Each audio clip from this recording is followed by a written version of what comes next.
아니 이게 무시하려고 그래서 하는 게 아니에요. 이 사람이 보고 배운 거가 그거밖에 안 돼요. 자기는 가부장이지 이걸 여자를 무시한다고 생각을 안 해요. 어찌 어머니 앞에서도 아유 어머니 그럼 뭘 이 사람한테 물어보세요. 이 사람이 뭘 한다고. 하나도 양심의 가책도 없이 그런 말을 한단 말이야. 그리고 또 저 며느리 앞에서도 예예 애당초 저기 솜씨가 없는 사람이야. 뭘 내가 당신 맛없게 해주니까 안 먹었지 뭘 그래. 이거는 그냥 있는 그대로만 얘기하는 거라 이 남자가. 왜 무시한다 내가 이 여자를 왜 무시한다를 몰라요.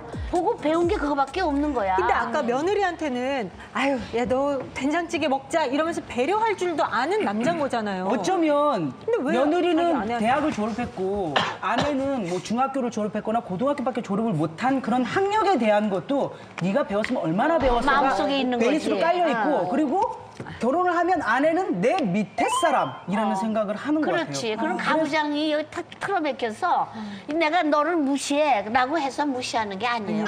보고 배운 버르장머리가 그거밖에 없는 거야.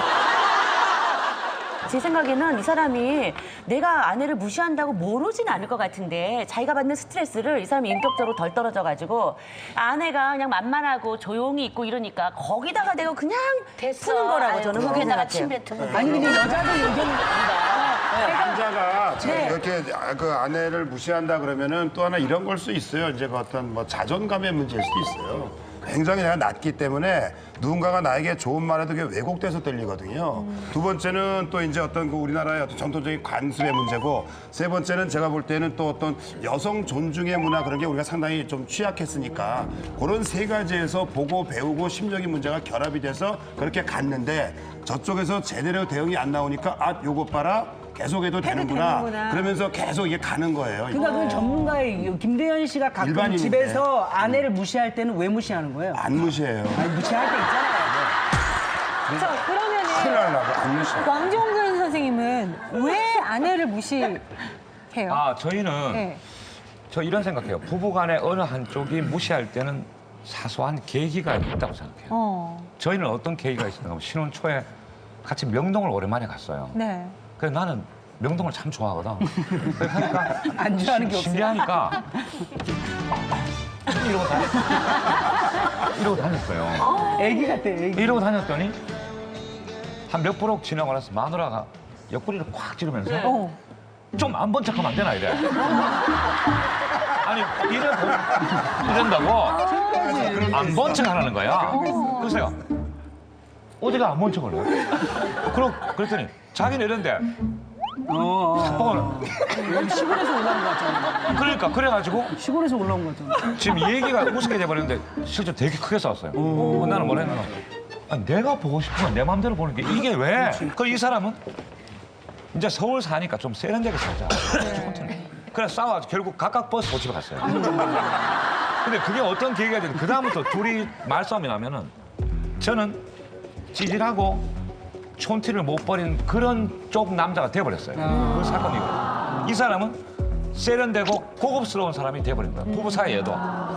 그게 무슨 말이 나면은 당신은 촌스럽잖아. 그럼 내가 할 말이 없는 거야. 그래, 나 촌스러워. 그거밖에 할 말이 없는 거야. 그다음부터는 참 무시가 되는 거야, 나를. 아니, 왜 아내를 무시하냐는 한번 물어봐. 나는 내가 무시하는데 뭘 무시해.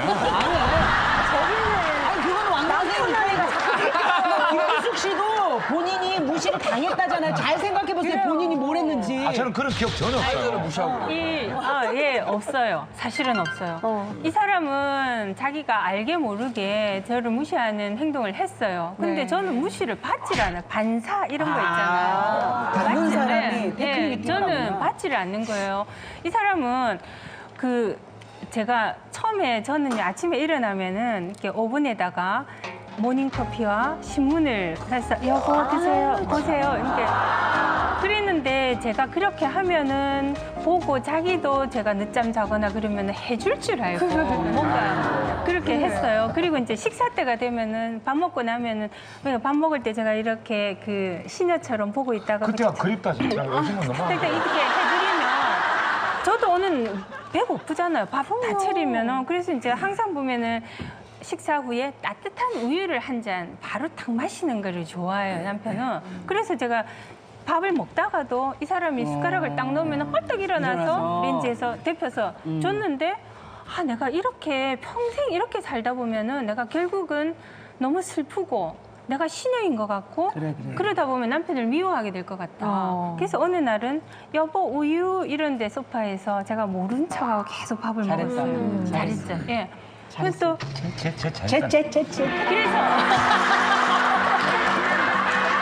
그래서 그 이후로부터는 근데 여보 우유 한 두 번 했는데 이 사람이 더 이상 달라는 얘기를 안 하고 기다리더라고요. 아, 그래, 맞다. 못 들은 척 해야 되겠구나. 그럼 뭔가 이렇게 기분 나쁜 거 뭐 쓸데없는 거 시키거나 그러면은 못 들은 척하고 그냥 딴 일을 했어요. 그러니까 아주 사소한 것들은 뭐 여보 우유 자기가 데펴 먹고 여보 커피 하던 거를 자기가 스스로 해 먹고 이제는 그래서 근데 예. 왕정거 씨 표정이 지금 너무 슬퍼 보여.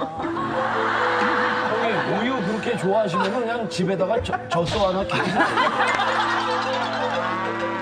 왜 남자들이 부인을 무시하느냐. 이거는 구조적인 문제가 있는 것 같아요. 구조적인 문제. 구조적. 네. 그러니까 처음에 결혼할 때 말이죠. 결혼할 때 이건 어떻게 보면 여자들이 자초한 면도 있는데요. 여자들이 남자를 고르는 기준을 보면 자기보다 능력에 있어서 낮거나 최소한 같은 정도. 맞아. 그 여러 가지 능력 면에서 일단 자기보다 나은 사람을 선호하니까 그 능력 면에서 좀 불균형이 처음부터 있을 수밖에 없어요. 그런데 이제 그 다음에 결혼 생활을 한 다음에는 그 처음에부터 이제 격차가 생겼는데 점점점 그 격차가 벌어지게 돼 있어요. 애를 키워야 되니까 일을 그만. 여자는 집에서 이제 아이를 육아를 하고 집에 있잖아요. 할 일 있죠. 남자는 밖에 나가서 엄청난 양의 정보를 습득해요. 그렇지. 네. 경험도 많이 쌓아요. 그러네. 그러니 이렇게 구조적으로 차이가 날 수밖에 없는 상황이니 여러 가지 의사를 결정하는 상황이나 그런 상황에서 남자가 여자의 의견을 들을 만한 자료가 없는 거예요. 그러니까 이런 구조적인 문제 때문에 이제 그런 패턴이 되고 이게 더 확산되는 거죠. 여러 가지 다른 면에서. 근데 지금 장진영 변호사님 얘기하셨듯이 여자가 그래요. 보통 비슷한 능력이나 조금 더 나은 사람을 원하는데 만약에 또 능력이 모자란 사람 만나죠. 그러면 또 남편은 또 자격지심으로 아내를 괴롭힌단 말이에요. 그럴 수 있어. 그럼 적어도 무시는 아니죠. 그래도. 얘기를 듣다 보니까 우린 좀 이상한 놈들 같아요. 아니, 이런 건 생각해 볼 수 있을 것 같아요. 그 무시하는 이유는 한 100만 가지 될 거예요. 사람마다 다 다르겠죠. 그러니까 학력이 떨어져서 아는 게 없어서 무시하는 남자도 있을 거고 경제권을 자기가 가지고 있으니까 무시하는 사람도 있을 거고 안 좋아해서 무시하는 사람도 있을 거고 정답은 딱 하나입니다. 무시해도 되는 줄 아는 거예요. 다 괜찮은 거다. 그러니까 쉽게 얘기해서 뭐냐면 저희 어릴 때 그런 게 있는데요. 덩치 큰 아이들이 덩치 작은 아이들 때려요. 그렇죠. 학교 가면 때립니다. 네. 근데 이거 재밌는 게 있는 게 뭐냐면 덩치 작은 아이들 중에서도 덩치 큰 아이들한테 맞지 않는 아이들이 있어요. 뭐냐면 때릴 때 덤비는 아이들입니다. 정말로.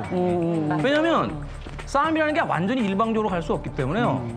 그 소위 우리가 왜 독종, 악바리 이런 이야기를 그 학교 다닐 때 이제 붙여주는 아이들이 있는데 덩치 큰 애 와서 때리면 세 대 맞고 한 대는 쳐요. 근데 세 대 때린 애는 자기가 세 대 때린 거가 있기 때문에 이겼다라고 생각할까요? 아니에요. 한 대 맞은 거 아프단 말이에요. 그러니까 그런 일이 반복되잖아요. 두 번, 세 번 반복되면 그다음부터는 애써 못 본 척하고 그 친구한테 시비 안 겁니다. 맞아. 그러니까 꼬물락꼬물락 되는 애는 그렇죠. 함부로 그러니까 못하는구나. 무시해도 되는 줄 아는, 그러니까 때려도 되는 줄 아는 애들만 때려요. 짱돌로 찍어야 된다니까. 짱돌로 찍어야 된다니까.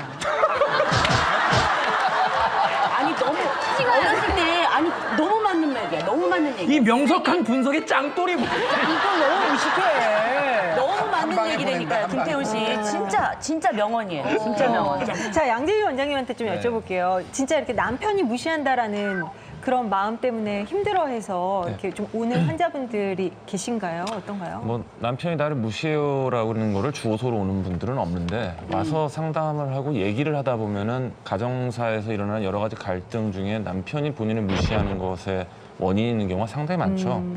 뭐 예를 들면은 그 좀 연세가 있으신 분들 같은 경우에는 얘기를 하다 보면 남편분이 자기를 대하는 태도는 전형적으로 그냥 그거예요. 여자가 뭘 알아. 보통 그런 남편분들 같은 경우 보고 배운 게 딱 그 정도라서 이제 그렇게 자기 와이프를 그런 식으로 대하고 요즘에는 이제 사실 제일 흔한 게 재산. 예. 그러니까 보통 이제 시댁이 잘 살고 친정이 좀 떨어지는 경우가 이제 가장 많은 갈등이 일어나는. 무시한다고. 예. 그러니까 뭐 이런 케이스 많고 학벌 차이도 꽤나 되죠. 학벌. 예, 그 남자들은 보통 대학원이나 석박사 정도를 했고 여성분들은 이제 뭐 4년제까지 나왔으면은 그래도 괜찮은데 보통 전문대나 지방 뭐 남자는 스카이인데 여자는 지방대 이런 케이스의 경우에 정말 입에 달고 네가 뭘 알아라는 거를 달고 사는 그런 경우가 꽤나 더 많죠. 치사하겠다. 진짜 치사하다. 예, 참 치사하죠. 참 치사해서 그렇게 결혼 안 해야 될 것 같아요. 양재진도 결혼하기 어려워요. 자, 저희가 이야기를 나눠봤는데, 자, 백인의 판정당한 분들은 어떤 생각을 하셨을지가 궁금해요. 자, 알아보도록 하겠습니다. 정말 무시하는 남편, 그것 때문에 평생 한 해로 지내온 아내, 과연 이 결혼 생활을 유지하는 것이 맞을지, 아니면 이혼이라는 특단의 조치를 취하는 것이 맞을지, 자, 결정하셨으면 선택판 들어주세요.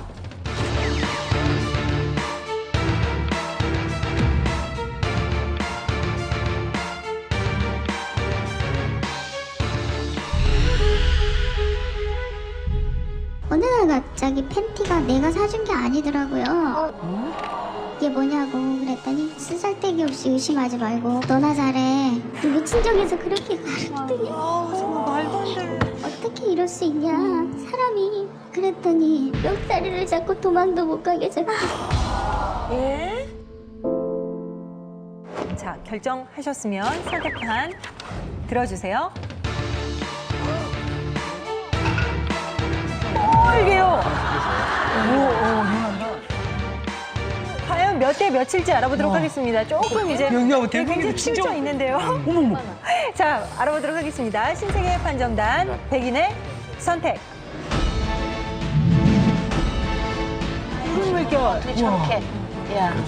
나이 드신 24대 76이에요. 60대들도 다 이혼한다는 거죠. 그러니까요. 잠재적 황혼이혼을 준비하시는 거죠. 제가 말은 이렇게 했지만 정말 놀랍습니다. 자, 오늘 진짜 판정단들의 의견이 궁금한데요. 들어보도록 하겠습니다. 김기혁 아나운서.